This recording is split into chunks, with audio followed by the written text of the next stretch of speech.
Hey everyone, the name is Kris Barocsi. Welcome to Gear Corner. This is a special one because it's the first time I show an acoustic guitar on the channel. This is a couple of reasons, we'll talk about that, but what's even more interesting is the subject, this guitar, which is the brand new Baum Leaper Stage Acoustic, and it has a ton of features that are really interesting to talk about, especially when we're talking about what it is and what it costs.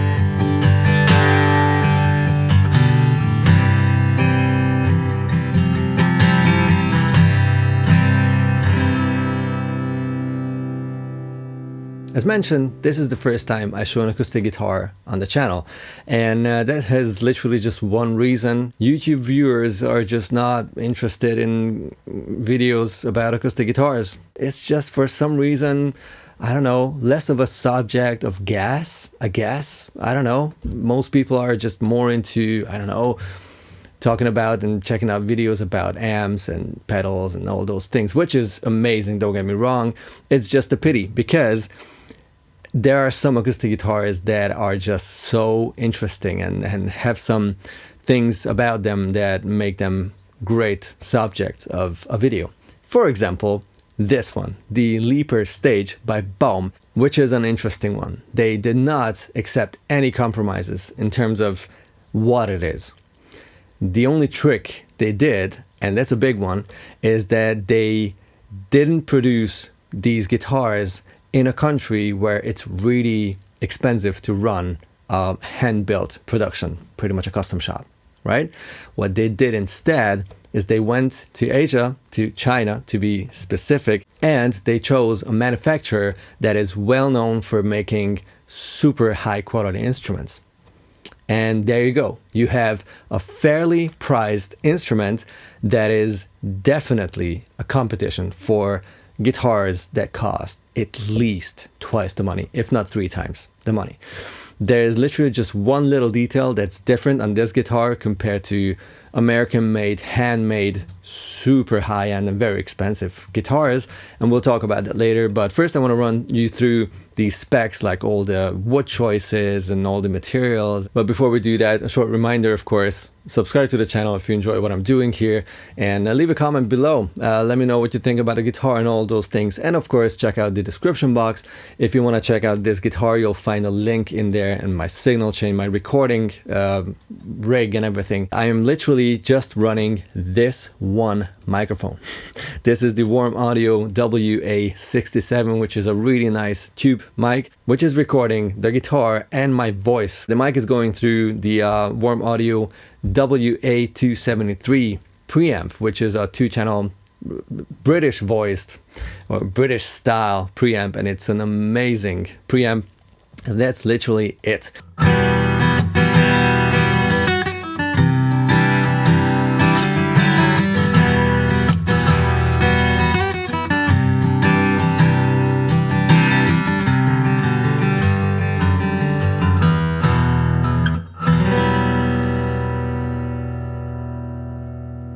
When I first opened the case and grabbed the guitar to just test it out and see how it is, my wife was like, "What? How loud can a guitar be, please?"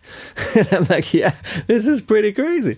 It actually is one of the loudest guitars I've ever played, and that is pretty cool because you still have the dynamics. It reacts to dynamics very well, and it sounds nice and sweet and warm if you don't dig in.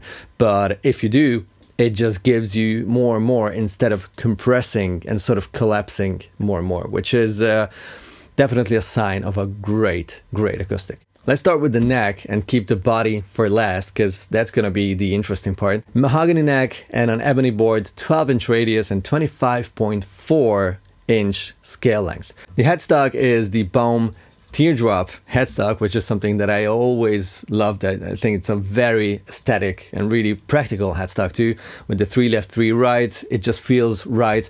Plus it has that unique tip, of course, and the tuners are cool. These are open gear tuners, and the ratio is I think 18:1 or 16:1, one of those. I'll put it on screen. It just feels very precise, which is exactly what I want from tuners. Then, since I turned the guitar over already, let's talk about that. The back and the sides are solid East Indian rosewood, and the top is Sitka spruce, solid, obviously, as well, same as the sides and the back. This will give you the most impressive, widest acoustic guitar tone. So that's already a very safe way of making a good sounding acoustic guitar.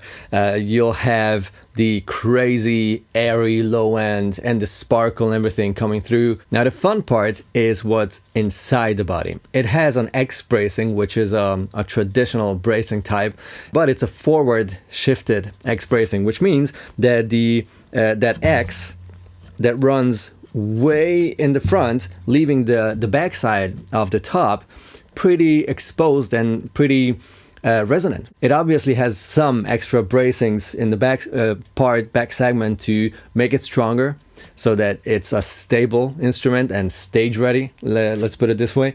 But those bracings are all scalloped, which is again a feature that lets a guitar resonate more, give it more volume, and just be more lively. Scallop bracing is not something that's never been used before. It's definitely a thing, but that's again something that you will see on more expensive instruments. And the last piece of the puzzle is the bridge, which is again ebony, same as the fretboard, and this is again an ox bone saddle, same as the nut.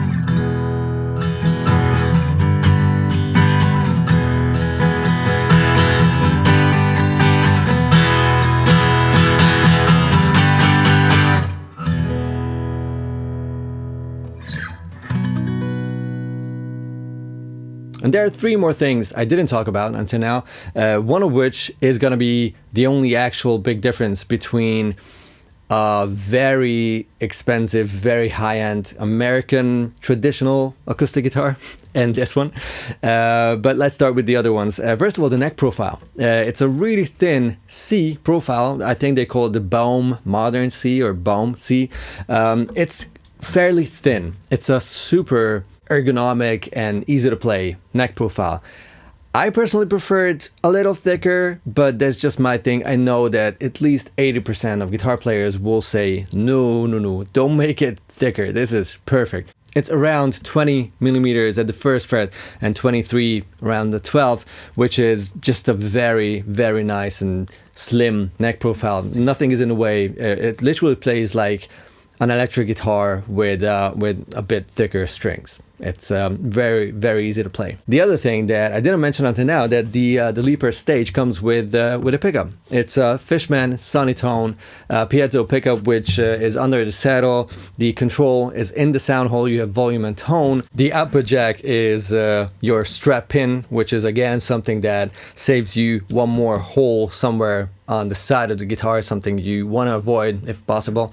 And the battery is inside here, so if you want to or have to change the battery, you have to remove the strings and just go in through the sound hole, open that little pocket where the battery is, swap it, put it back, and restring the guitar. But these batteries hold really, really long normally, so that's not an issue, usually at least a year. Just make sure to unplug the cable whenever you're not using it amplified, and then you're good.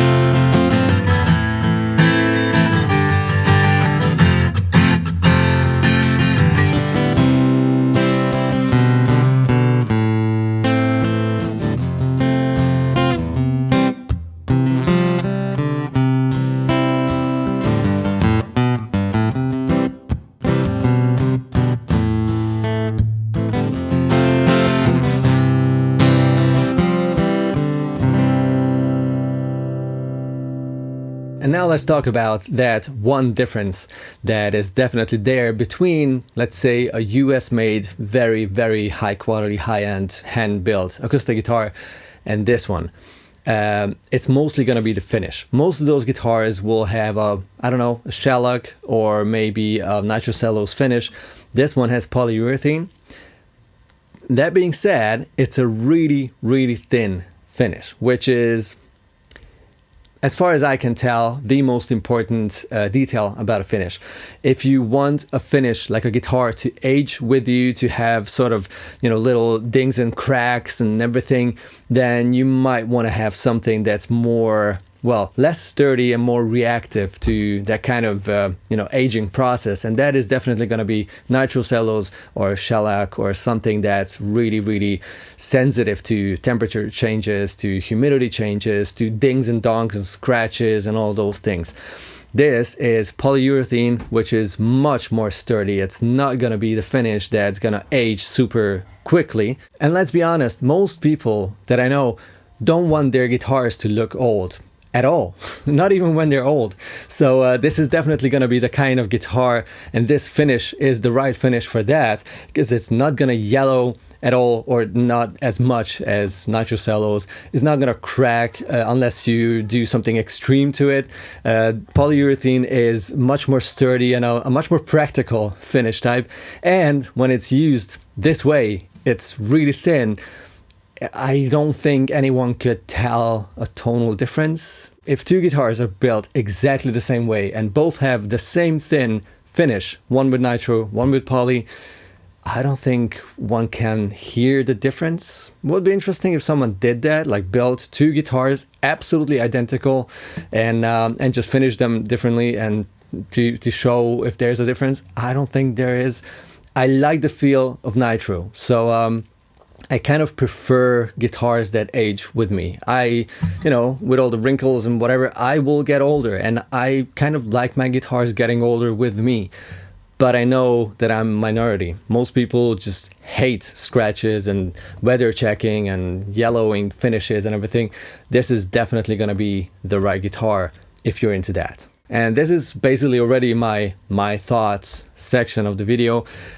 This guitar is more than impressive. I don't get excited about acoustic guitars very easily unless they are just, for whichever reason, really, really cool. This is really easy to play, looks beautiful, and it just sounds shockingly good, really. It does sound like something that is gonna cost, I don't know, 7-8K.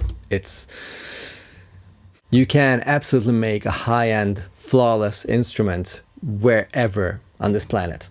It's just a fact that in some countries, it's just going to be more affordable to build like that than in some other countries. It's how it is. And I think Baum is a real expert in combining these two things. Like their electric guitar series are, two series are built in Asia, one in Indonesia, the other in Korea, and then the final inspection, the QC, the quality check setup, everything is in their Danish workshop, in their custom shop.